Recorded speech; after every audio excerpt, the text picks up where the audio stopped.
Hello students, एक बार फिर से वेलकम है बॉन्ड एंगल के दूसरे वाले क्लास में। देखो, पहले वाले क्लास में हम क्वेश्चन 4 तक हमने सॉल्व कर लिया था। उसके बाद भी हमने सारे क्वेश्चन सॉल्व किए थे, बट वीडियो रिकॉर्डिंग में थोड़ी सी प्रॉब्लम आ रही थी, इसलिए आगे वाला पार्ट हमने कट कर दिया है। अब इसको नेक्स्ट वाले जो है वीडियो में हम इसको देंगे।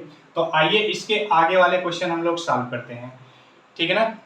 तो देखो, हमने बॉन्ड एंगल निकालने के लिए बताया था कि बॉन्ड एंगल क्या होता है, एंगल बिटवीन टू बॉन्ड। जैसे देखो, ये दो बॉन्ड दिखाई दे रहे हैं आपको, इनके बीच का जो एंगल होगा वही क्या होगा, बॉन्ड एंगल होगा, ठीक है ना।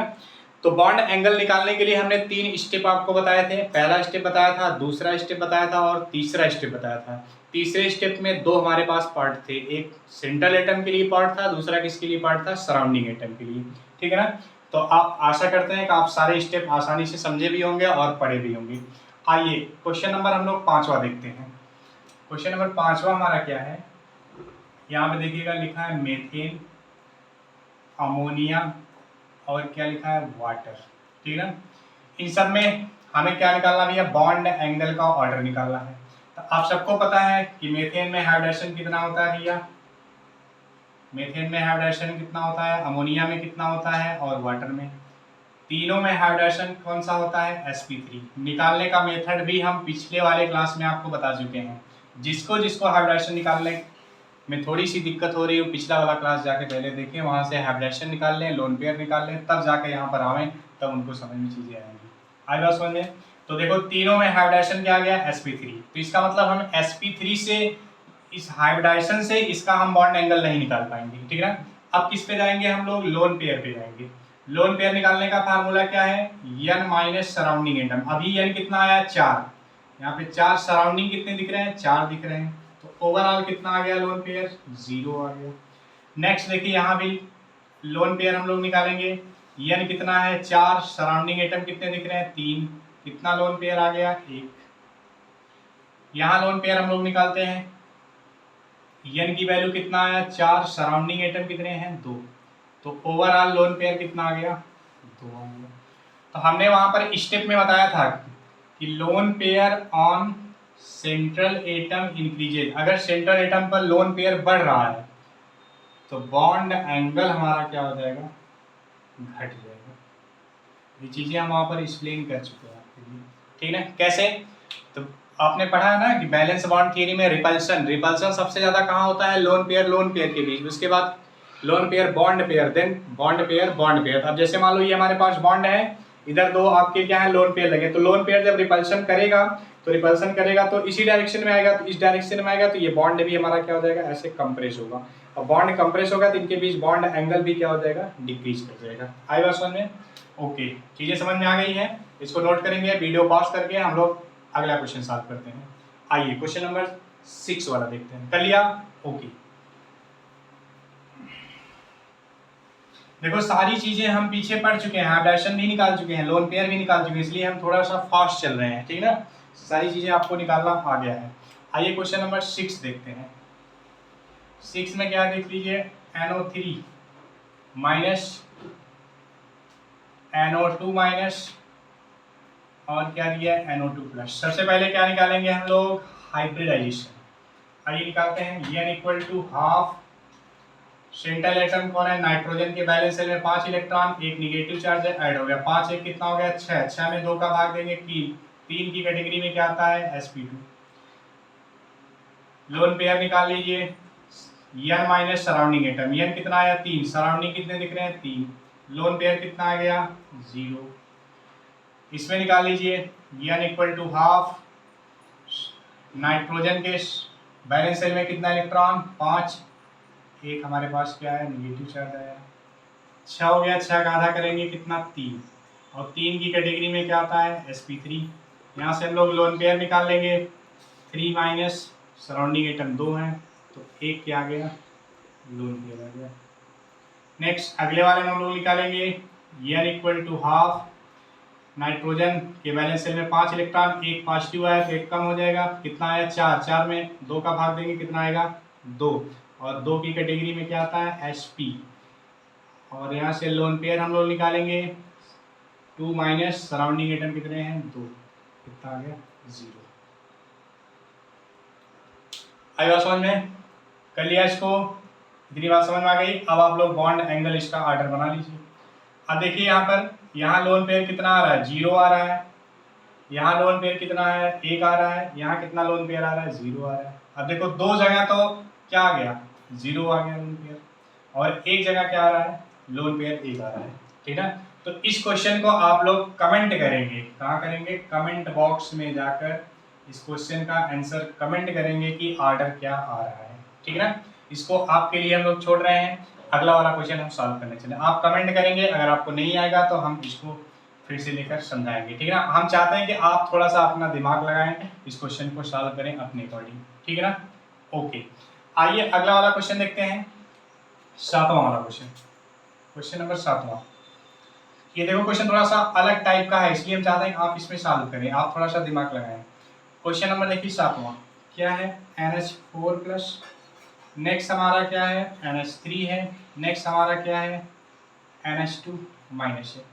आइए इसके लिए सॉल्व करते हैं। n पहले n निकालते हैं, n equal to half, nitrogen के बैलेंस शेल में कितना इलेक्ट्रॉन, 5, 4 मोनोवैलेंट लगे हैं, एक इस पे पॉजिटिव चार्ज है तो एक सब्ट्रैक्ट कर देंगे, तो ओवरऑल कितना आ गया, हाफ, 5 4 कितना हो गया, 9, 9 से 1 निकाल देंगे, 8, 8 का आधा करेंगे कितना आएगा, 4, और 4 की कैटेगरी में क्या आता है, sp3। यहाँ से हम लोग लोन पेयर फाइंड कर लेंगे। n माइनस क्या होता है, सराउंडिंग एटम, n कितना है, 4 है, सराउंडिंग एटम क्या है हमारे पास, 4 है, तो ओवरऑल लोन पेयर कितना आ गया, 0 आ गया। आई बात समझ में। नेक्स्ट अमोनिया के लिए हम लोग देखते हैं, n equal to half, nitrogen के बैलेंस में 5 इलेक्ट्रॉन, 3 मोनोवैलेंट, ओवरऑल कितना आ गया, 4, 4 की कैटेगरी में क्या आता है, sp3 आता है।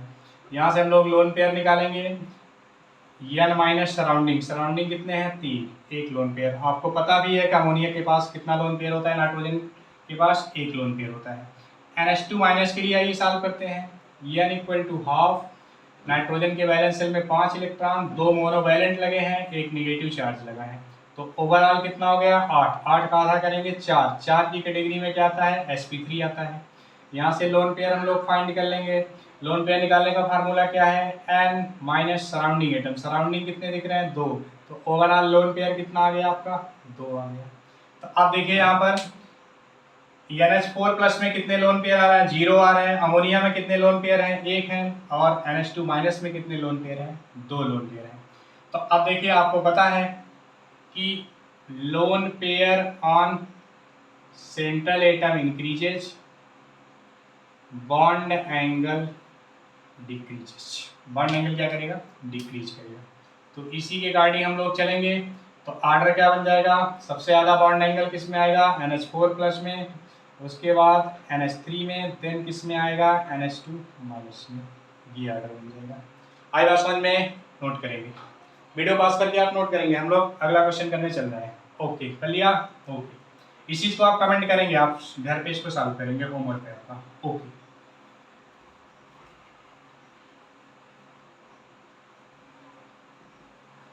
आशा है कि चीज़ें आपको बहुत आसानी से समझ में आ रही हैं। जो जो पिछला क्लास किए हैं वो सारी कैलकुलेशन बहुत आसानी से समझ रहे होंगे। आइए देखिए NH3 और PH3 वाला क्वेश्चन देखते हैं हम लोग, 8वां क्वेश्चन, क्वेश्चन नंबर 8वां। NH3 है और दूसरा क्या हमारा PH3 है। पहले n निकाल लीजिए, n निकालेंगे तो यहाँ 4 आएगा, यहाँ भी n 4 आएगा। निकालने का मेथड हम बता चुके हैं, बार बार हम उसको कैलकुलेट नहीं कर रहे हैं। यहाँ से लोन पेयर निकाल लेंगे, लोन पेयर कितना आ जाएगा, n minus surrounding atom, n कितने हैं, 4, सराउंडिंग एटम कितने हैं, 3, तो ओवरऑल कितना आ गया, लोन पेयर हमारा आ गया 1। 4 की कैटेगरी में कौन सा हाइड्रोजन आता है, sp3, यहाँ कौन सा हाइड्रोजन आ गया, sp3। यहाँ से लोन पेयर हम लोग फाइंड करेंगे, n minus surrounding atom, n कितना है, 4, सराउंडिंग कितने हैं, 3, यहाँ भी कितना आ गया, 1 लोन पेयर। अब देखिए लोन पेयर दोनों के बराबर आ गए, हाइड्रोजन भी सेम आ गए। तब कहाँ जाएंगे हम लोग, थर्ड वाले में। थर्ड वाले में पहला स्टेप हमने क्या बताया था कि अगर हमारे पास सराउंडिंग एटम सेम है, देखो सराउंडिंग एटम सेम है, यहाँ भी हाइड्रोजन दिखाई दे रहा है, यहाँ भी हाइड्रोजन दिखाई दे रहा है, तो हम किस पे जाएंगे, सेंट्रल एटम पे। अब देखो यहाँ सेंट्रल एटम नाइट्रोजन है, यहाँ क्या है, फास्फोरस है, तो सेंट्रल एटम क्या है, डिफरेंट है। तो इलेक्ट्रोनेगेटिविटी ऑफ सेंट्रल एटम वहाँ पे लिखा है आपने कि electronegativity of central atom increases bond angle also increases. तो अब इसके रिगार्डिंग हम अगर आंसर करेंगे तो ज्यादा इलेक्ट्रोनेगेटिव कौन है? नाइट्रोजन। किसके कंपेयर में? फास्फोरस। तो सबसे ज्यादा बॉन्ड एंगल किस में आएगा? अमोनिया से। किसके कंपेयर में? पीएच3 के कंपेयर में। ये क्वेश्चन हो गया। आई बात समझ में? कर लिया? ओके। आइए क्वेश्चन नंबर 9 देखते हैं। हटा रहे हैं।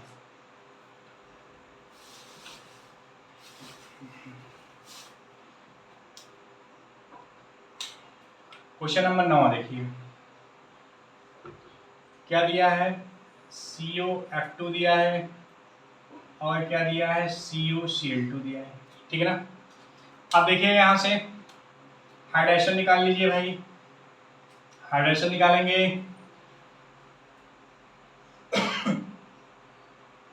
तो हाइड्रेशन सबके दोनों के सेम आएंगे। ठीक है ना? अब देखिए आपको हाइड्रेशन निकालने की जरूरत भी नहीं है। आप देखिए जरा यहाँ से सेंट्रल एटम आपको सेम दिख रहे हैं, सराउंडिंग एटम क्या है? डिफरेंट है। तो वो वाला हमने बताया था ना स्टेप थर्ड का बी वाला पार्ट कि electronegativity of surrounding atom increases, bond angle decreases. Bond angle घटेगा, इसका मतलब ज्यादा इलेक्ट्रोनेगेटिव कौन है? F। किसके कंपेयर में? Cl। तो F, ये COF2 का बॉन्ड एंगल कम होगा किसके कंपेयर में? तो ये आर्डर बन जाएगा हमारा C।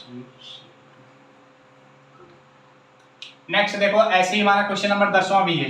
देखो सेंट्रल एटम यहाँ भी CO है, सेंट्रल एटम यहाँ भी CO है। यहाँ पे देखो सराउंडिंग एटम Br है, यहाँ पर क्या है? I है। तो ज्यादा इलेक्ट्रोनेगेटिव कौन है? Br। किसके कंपेयर में? I के कंपेयर में। तो इलेक्ट्रोनेगेटिविटी सराउंडिंग एटम की तब जब बढ़ती है तो बॉन्ड एंगल घटता है। तो इसका मतलब इसका बॉन्ड एंगल कम हो जाएगा इसके कंपेयर में COI2 में। तो इसका भी सिमिलरली ऐसे ही है। तो आपका ये 10वां वाला क्वेश्चन का ऑर्डर सेम है। COBr2 का बॉन्ड एंगल कम होगा और COI2 का बॉन्ड एंगल ज्यादा होगा। देख लीजिए आप स्टेप तीनों अगर आपको याद है, स्टेप और याद आपको स्टेप नहीं करने हैं, आप क्वेश्चन को सॉल्व करते करते स्टेप को सीख जाएंगे। लेकिन बस ये है कि आपको तीनों स्टेप जो है सीक्वेंस से फॉलो करना है। पहला वाला चेक करना है, फिर दूसरे वाले पे आना है, फिर थर्ड वाले पे आएंगे। थर्ड वाले में 2 हैं, A और B हैं। तो सारे स्टेप हम सीक्वेंस से देखते हुए चलेंगे। आएगा समझ में? तो देखिए क्वेश्चन नंबर 11 भी वैसे ही दिख रहा है। देखो यहाँ पर सेंट्रल एटम सेम है, SO हर जगह सेंट्रल एटम सेम है, लेकिन सराउंडिंग एटम डिफरेंट दिख रहे हैं। यहाँ F दिख रहा है, यहाँ Cl दिख रहा है, यहाँ Br दिख रहा है, I। तो सबसे ज्यादा इलेक्ट्रोनेगेटिव कौन है? F। सबसे कम कौन है? I। तो बॉन्ड एंगल किसका ज्यादा होगा? I वाला हो जाएगा। ठीक है ना? तो यहाँ 11 वाला भी हम आंसर लिख दिए हैं। क्या है? SOF2 कम है इसके कंपेयर में SOCl2, then SOBr2, then SOI2। ये ऑर्डर किसका हो गया है? क्वेश्चन नंबर 11 का। आई बात समझ में? नोट कर लिया? ओके। आइए हम लोग डिस्कस करते हैं क्वेश्चन नंबर 12, 13 और 14। देखिए क्वेश्चन नंबर 12, 13 और 14 तीनों एक पैटर्न पे हैं। आइए देखते हैं। कर लिया? ओके।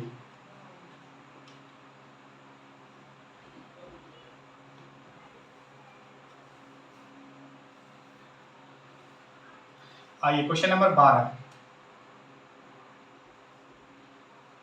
OH यहाँ देखिएगा आपको पता है वाटर मॉलिक्यूल के पास ऑक्सीजन के सेंट्रल एटम के पास 2 क्या होते हैं? लोन पेयर होते हैं। सिमिलरली यहाँ से CH3, देन ये CH3, इसके भी ऑक्सीजन के पास भी क्या है? हमारे पास 2 लोन पेयर हैं। ठीक है ना? अब देखो यहाँ से हम लोग ना तो हाइड्रेशन निकालेंगे ना तो लोन पेयर चेक करेंगे, क्योंकि दोनों आपको सिमिलर दिख रहे हैं। ठीक है ना? हम लोग क्या देखेंगे यहाँ पर? जो सराउंडिंग एटम है, आप देखिए यहाँ सराउंडिंग एटम क्या दिख रहा है आपको? हाइड्रोजन दिख रहा है। यहाँ भी हाइड्रोजन। यहाँ क्या दिख रहा है? CH3 group. क्या है? मेथाइल। तो देखो CH3 को जब हम लोग ओपन करेंगे थोड़ा सा बड़ा ग्रुप दिखाई देगा। CH3 जो है हाइड्रोजन के कंपेयर में एक बड़ा ग्रुप है, जाइंट ग्रुप है, बल्कियर ग्रुप है। तो यहाँ देखो CH3 को जब हम ओपन करेंगे तो कुछ ऐसा दिखाई देगा। ये देखिए सिमिलरली इसको भी जब हम ओपन कर देंगे तो कुछ इस तरह से दिखाई देगा। तो बड़े ग्रुप है तो देखो अब ये बड़े ग्रुप होने की वजह से क्या होगा? इनके बीच आपस में रिपल्शन होगा। यहाँ क्या होगा? रिपल्शन। यहाँ इनके बीच क्या होगा? रिपल्सन होगा। और रिपल्सन होगा तो ये इधर जाएंगे, ये इधर जाएंगे, तो इनके बीच क्या हो जाएगा? जैसे आप देखो ये रिपल्शन हो रहा है, ध्यान से समझिएगा। ये देखिएगा ऐसे है, अब इनके बीच देखो रिपल्सन होगा, बड़े ग्रुप हैं तो रिपल्सन होगा, तो ये भी इधर जाएगा, ये भी इधर जाएगा, तो इनके बीच बॉन्ड एंगल क्या बढ़ेगा, इंक्रीज कर जाएगा। तो बॉन्ड एंगल किसका बढ़ गया भाई, यहाँ से इसका बढ़ गया। सिमिलरली देखिए क्वेश्चन नंबर 13 भी इसी पैटर्न पे है। ऐसे क्वेश्चन खूब पूछे जाते हैं और बहुत आसानी से आप देखते हुए इसका आंसर निकाल पाएंगे। यहाँ देखो वाटर को हम लोग ओपन कर दे रहे हैं, ये देखिए एक लोन पेयर ये है, एक लोन पेयर ये है। इसके बाद देखिए यहाँ पे OCH3, यहाँ भी देखिए इसके पास एक लोन पेयर है, यहाँ भी इसके पास एक लोन पेयर। एक और आपको दिखाई दे रहा है, यहाँ हम लिख दे रहे हैं C2H5। देखो C2H5 को ओपन करेंगे तो ऐसे आएगा CH2 CH3, देन एक साइड हमारा क्या है CH3 है, इसके पास भी 2 लोन पेयर अवेलेबल है। आइए समझ में। अब देखिएगा हाइड्रोजन के कंपेयर में ये वाले ग्रुप बड़े हैं, यहाँ पे 2 मिथाइल लगे हैं, ओपन करेंगे तो ऐसे ही हो जाएंगे। अब देखो यहाँ पर एक मिथाइल लगा है, एक क्या लगा है हमारा एथाइल ग्रुप, तो ये वाला तो और बड़ा ग्रुप हो गया, तो यहाँ और ज्यादा रिपल्सन होगा, और ज्यादा रिपल्सन होगा तो बॉन्ड एंगल इसका और बढ़ जाएगा। किसके कंपेयर में, इसके कंपेयर में। इसका बॉन्ड एंगल ज्यादा है किसके कंपेयर में, इसके कंपेयर में। तो ओवरऑल ऑर्डर क्या बन गया हमारा, ये आई बात समझ में, चीजें समझ में आ गई होंगी, नोट कर लिया, ओके। आइए देखिए 14वां वाला क्वेश्चन, इसको बहुत आसान क्वेश्चन है, इसी पैटर्न पे ये भी है, इसको ओपन कर लो भाई, यहाँ हम सॉल्व कर दे रहे हैं। ये हाइड्रोजन, एक लोन पेयर यहाँ, एक लोन पेयर यहाँ, इसको भी ओपन कर दो, OCl, एक लोन पेयर यहाँ, एक लोन पेयर यहाँ। यहाँ पे देखिए Cl और Cl बड़े ग्रुप हैं, किसके कंपेयर में, हाइड्रोजन, यहाँ भी रिपल्सन ज्यादा हो रहा है तो बॉन्ड एंगल बढ़ जाएगा। आई बात समझ में। तो आप बहुत आसानी से सारे क्वेश्चन कर लिए होंगे। आपके पास और भी क्वेश्चन अगर हैं तो आप सॉल्व करेंगे इसी पैटर्न पे, इसी मेथड में, तो सारे बॉन्ड ऑर्डर निकल जाएंगे। एक क्वेश्चन हमने आपको दिया है करने के लिए, कौन सा क्वेश्चन, क्वेश्चन नंबर 6 वाला। इसको आप करिएगा, बॉन्ड एंगल ऑर्डर करिएगा, कमेंट करिएगा और बताइएगा। अगर नहीं आएगा तो नेक्स्ट वाले क्लास में जब हम आएंगे तो पहले इसका बॉन्ड ऑर्डर बता के तब नेक्स्ट वाला टॉपिक हम डिस्कस करेंगे। आशा करते हैं कि आपको बहुत अच्छे से चीज़ें समझ में आ गया होगा, ठीक है ना।